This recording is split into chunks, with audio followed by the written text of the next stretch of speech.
हमारी दुनिया कितनी खूबसूरत है ना? पर इस दुनिया में सब अपनी रोज की जिंदगी में बिजी रहते हैं। पर क्या आपने कभी सोचा है कि ये ब्रह्मांड जिसमें आप इतने सालों से रह रहे हो, इसकी शुरुआत कैसे हुई? जितनी घटनाएं हुई है उसकी शुरुआत कहाँ से हुई? वैज्ञानिकों को ये पता चला कि हमारा ब्रह्मांड चारों ओर से फैल रहा है। ये ब्रह्मांड हर एक सेकंड साइज में बढ़ता जा रहा है। तो ये जानने के लिए कि इस ब्रह्मांड की शुरुआत कैसे हुई, हमें सिर्फ समय को रोकना होगा और पीछे जाना होगा। चलिए थोड़ा पीछे चलते हैं, कुछ ज्यादा ही पीछे।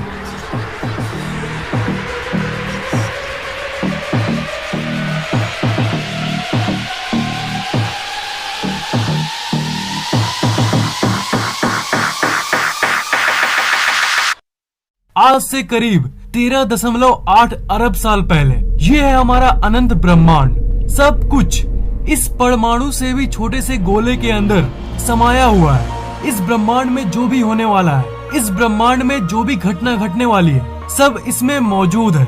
इस ऊर्जा के गोले के अंदर यहाँ पर समय का कोई अस्तित्व नहीं है। पर अभी दुनिया जिसे हम जानते हैं वो सब की शुरुआत होने वाली है। किसी रहस्यमय कारण के चलते एक एटम के साइज से भी छोटा ब्रह्मांड अचानक अपने अस्तित्व में आया।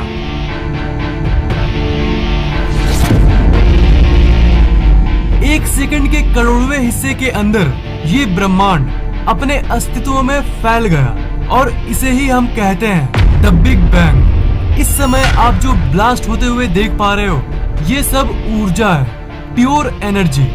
ये ऊर्जा पूरी तरह से फैल गई और इसी समय स्पेस का जन्म हुआ और साथ ही साथ समय अपने अस्तित्व में आया। ये शुद्ध ऊर्जा यानी एनर्जी करोड़ों साल तक फैलती रही और ये ऊर्जा इतने सालों में धीरे धीरे ठंडी होने लगी और इसी ऊर्जा के चलते मैटर का फॉर्मेशन हुआ, अरबों छोटे छोटे सब एटॉमिक पार्टिकल्स के रूप में, जिसे हम एटम कहते हैं। क्वार्क्स, इलेक्ट्रॉन्स, प्रोटॉन्स, न्यूट्रॉन्स, इन सब चीजों का फॉर्मेशन हुआ।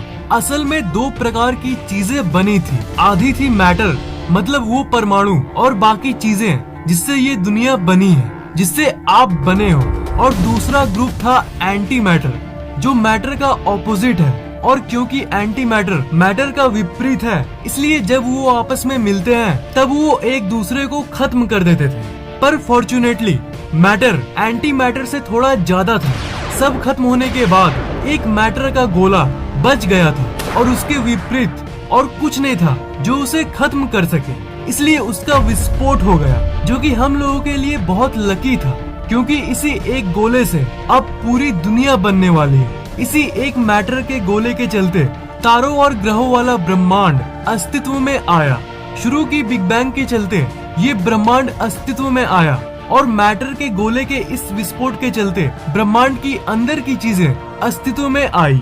उस गोले के ब्लास्ट होने के बाद सब कुछ ठंडा हुआ और आखिर में जाकर सब कुछ बनना शुरू हो गया।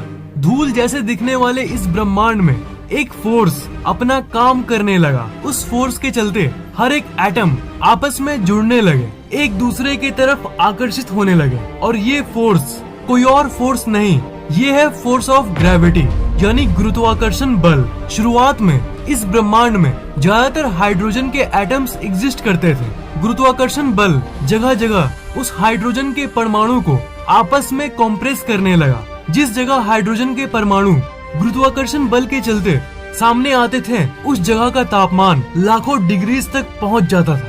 कॉम्प्रेस होते होते जब एक जगह की टेम्परेचर 1 करोड़ डिग्रीज तक पहुंच गई, तब एक प्रक्रिया शुरू हो गई जिसे न्यूक्लियर फ्यूजन कहते हैं। उससे बहुत ही ज्यादा एनर्जी निकली और उसी समय कुछ ऐसा दृश्य हुआ। इस ब्रह्मांड का पहला तारा अस्तित्व में आया।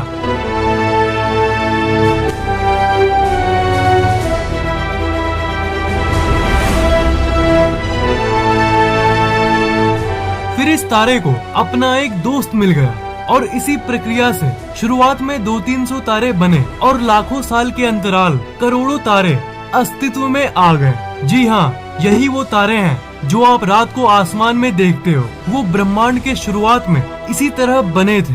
धीरे धीरे ये तारे गुरुत्वाकर्षण बल के चलते सामने आने लगे। वो आपस में एक ग्रुप में रहने लगे और अरबों तारों का समूह इस ब्रह्मांड में दिखने लगा और अलग अलग शेप और साइज के ग्रुप का फॉर्मेशन हुआ। वो नजारा कुछ ऐसा दिखता है और इन्हें ही कहते हैं गैलेक्सीज।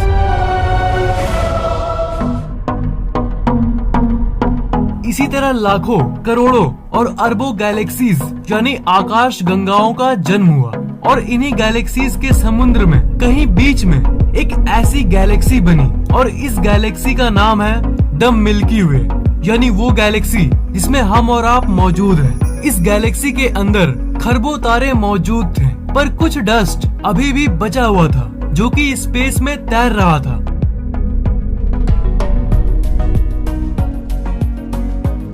पर हजारों साल के अंतराल में ग्रेविटी अपनी पावर दिखाने लगी। जो डस्ट मौजूद थी वो भी गुरुत्वाकर्षण बल के चलते आपस में सामने आने लगी और इसी परिस्थिति के बीच में बहुत सारे प्लैनेट्स यानी ग्रह बनने लगे। सारे एस्ट्रॉइड जैसे दिखने वाले टुकड़े ग्रेविटी के चलते आपस में मिलने लगे।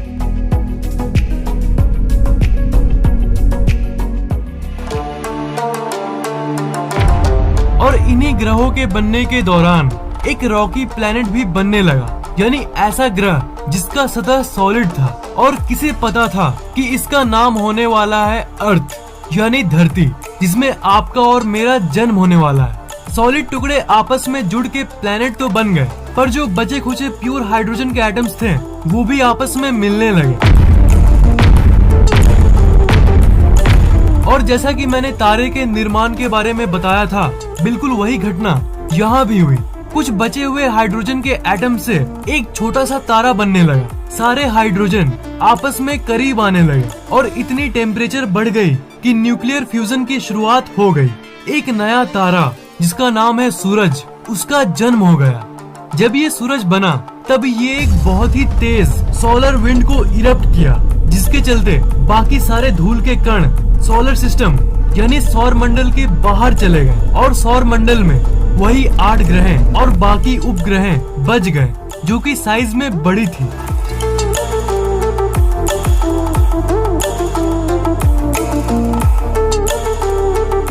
और सौर मंडल वैसा दिखने लगा जैसा वो अभी दिखता है। सोलर सिस्टम के बाहरी तरफ बहुत सारे गैस के प्लैनेट्स बन चुके थे, जैसे जुपिटर यानी बृहस्पति, सैटर्न यानी शनि ग्रह, यूरेनस यानी अरुण ग्रह और नेपच्यून यानी वरुण ग्रह। और सोलर सिस्टम के अंदर के तरफ इन रॉकी प्लैनेट्स का जन्म हो गया था, यानी ठोस सतह वाले ग्रह जैसे मर्क्यूरी यानी बुध ग्रह, वीनस यानी शुक्र ग्रह, मार्स यानी मंगल ग्रह और आखिर में हमारी प्यारी सी धरती।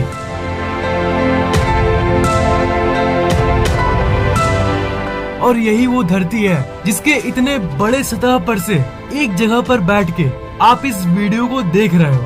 आपके जन्म के पहले इस ब्रह्मांड में इतना कुछ घट चुका है। बिग बैंग से जन्मा वो मैटर और उस मैटर से जन्मा ये तारा और इस तारे के बाद ग्रहों की उत्पत्ति और इसी के चलते आपका जन्म। यही थी आपके और आपके पहले की कहानी। ये वीडियो आपको कैसा लगा नीचे कमेंट जरूर करना, वीडियो को लाइक और शेयर जरूर करना और ऐसी और वीडियोस के लिए इस चैनल को सब्सक्राइब जरूर करना।